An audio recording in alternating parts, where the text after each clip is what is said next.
দিন আনি দিন খাই, সন্ধেতে হাটে যাই, টিভি দেখি যতীনের দোকানে।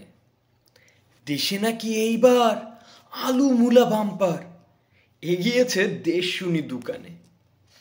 স্কুলে গেলে বুঝি বাড়ি তো কিছুটা রুজি, কিনিতাম খবরের কাগজও, পড়িতাম দেশ নিয়া মমতা হাসিনা জিয়া, রাজনীতি ঢুকিত মগজেও। সেদিন খবরে শুনি আমরা সবাই ধনী, মাথা পিছু আয় নাকি বেড়েছে।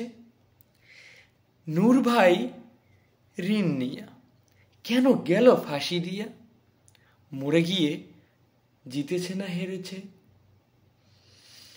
মুদিখানা কাঁচামাল ক্রেতারা বেসামাল, ছোঁয়া দেয় ছাগল বা গরুটা, তবু মোরা হেসে যাই, কিনে আনি কিনে যাই। প্রাণপাক মরা এই মরুটা। ধন্যবাদ। কবিতার নাম মরা মরু, লিখেছি আমি হাসান জিহাদি।